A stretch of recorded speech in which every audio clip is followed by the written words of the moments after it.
Hey everyone, and welcome to this explainer. Today, we're unpacking a really fascinating, deeply layered concept from the Quran, Ikhlas. Now, if you look this word up in a dictionary, you're almost always going to see it translated simply as sincerity. But as we'll see today, calling Ikhlas mere emotional sincerity, well, that barely scratches the surface. It's actually a much more robust, demanding, and I'd even say architectural concept. So we're going to completely dismantle that simplistic translation and explore what the Quranic architecture of pure devotion really looks like. Let's get into it. Okay, let's dive into this with a rather uncomfortable question. Is doing the right thing for the wrong reason secretly a form of idolatry? I mean, it sounds like a total paradox, doesn't it? We usually just assume that as long as our actions are good, we're in the clear. But this question, it gets right to the absolute core of human nature. It exposes our egos, our constant need for validation, and those hidden motives that so often drive our very best deeds. Honestly, it's a struggle I think every single one of us faces at some point. To really understand why these motives matter so much, we have to look at the Arabic root of the word. The root kha-la-sa literally means to become pure, unmixed, or completely free from contamination. And the Quran uses this root in a brilliantly visceral metaphor in chapter 16, verse 66, when talking about pure milk. Just think about the biology here for a second. It's actually kind of amazing. Milk is extracted from inside an animal, right? From between blood and digested matter. It's literally surrounded by waste and impurity, yet it comes out completely unmixed, pristine, and nourishing.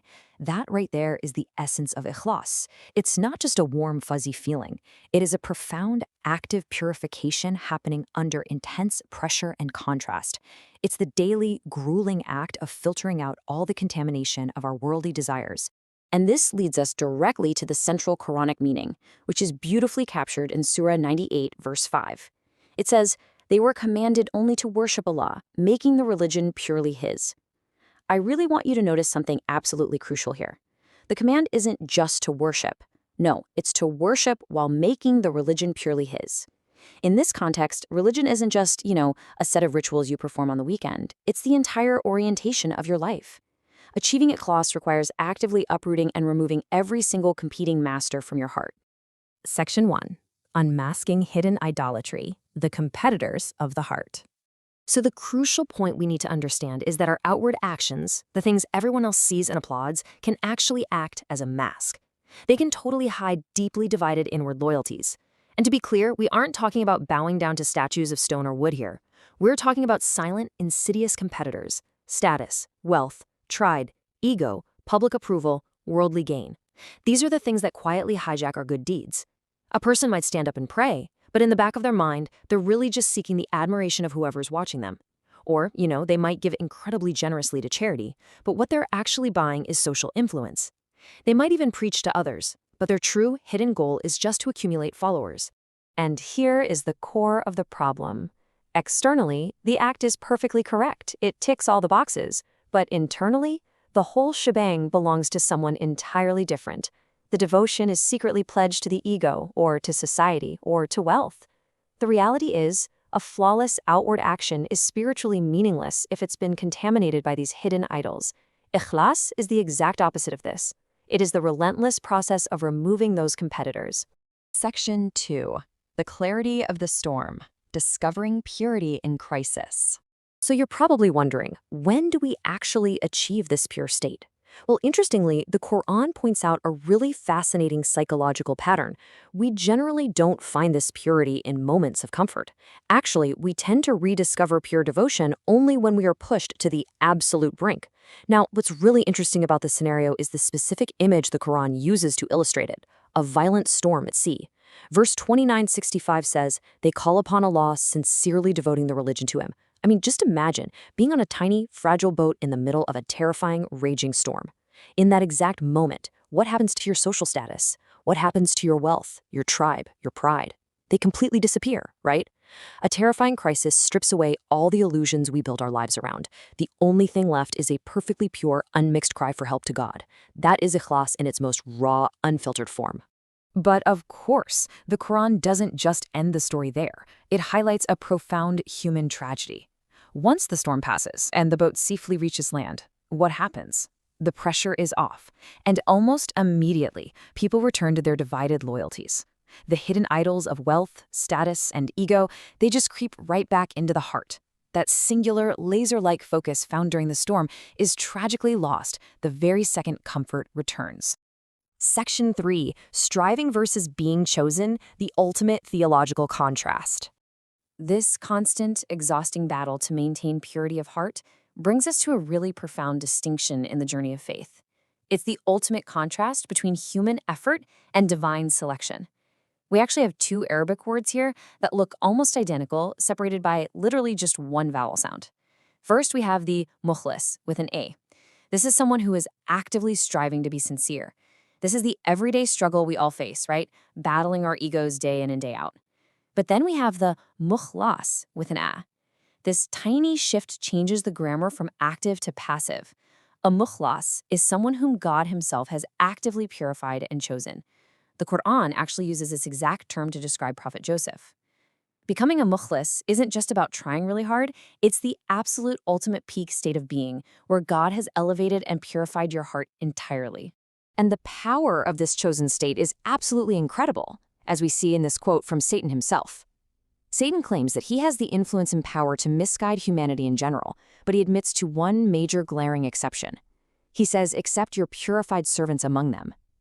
He completely admits defeat when it comes to the Mukhlasin. Why? Well, because a heart that is wholly and purely devoted to Allah is exceedingly difficult to manipulate. Think about it.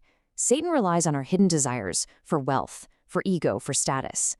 But if a heart has no hidden idols, its deepest motivations simply cannot be bribed. There's no leverage.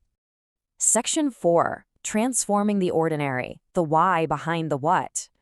Let's bring this down to our daily lives. Ikhlas isn't just some high-level concept for prophets or people trapped in sinking ships. It's a highly practical tool for transforming the ordinary.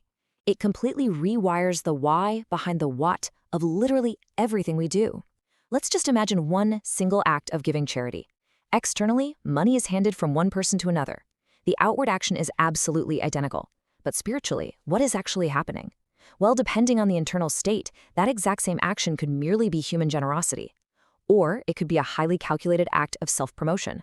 It might be a political investment for future favors. Or, and here's the game changer, if it is done with ikhlas, it is elevated into an act of pure worship. One single act possesses completely different realities before God, based entirely on the presence or absence of ikhlas. And this brilliantly illustrates a key point about the famous chapter of the Quran titled Surah Al-Ikhlas. What's completely fascinating is that the word Ikhlas itself doesn't appear a single time in the entire chapter, not once. Instead, the surah just lists these attributes of God. He is one, he is self-sufficient, he neither begets nor is begotten, and he is without equal. You see, the chapter doesn't tell you how to be sincere. It perfectly outlines why God alone deserves our singular devotion. Once your understanding of God is purified by realizing these attributes, your worship naturally becomes purified too. Because if God is truly without equal, then absolutely no created thing, no status, no ego, no wealth, deserves the devotion that belongs only to Him. Section 5. The Architecture of Devotion, Climbing the Spiritual Mountain. When you start piecing all of this together, you realize that Ikhlas is not the starting line. Not at all. It is the absolute summit of a spiritual mountain. Let's see how this climactic architecture builds across the Quran. Step 1 is huda, guidance. You first have to actually see the path, right? Step 2 is iman, faith. You trust the truth of that path. Step 3 is tawakkul, reliance. You actively entrust yourself to God as you start to walk it. Step 4 is sabr, steadfastness. You remain firm when the path inevitably gets incredibly difficult. Step 5 is shukr, gratitude.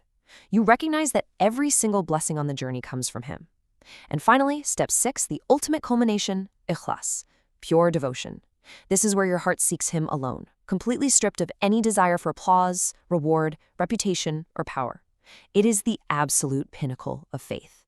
So, to summarize the definitive meaning of all that we've covered today, ikhlas is the continual purification of the heart's allegiance. And please notice the word continual. It's a lifelong, active architecture.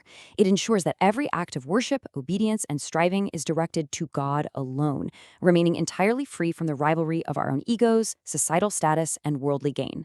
Again, it is not a fleeting emotion you just happen to feel during a prayer. It's a permanent, ongoing state of filtering out the noise.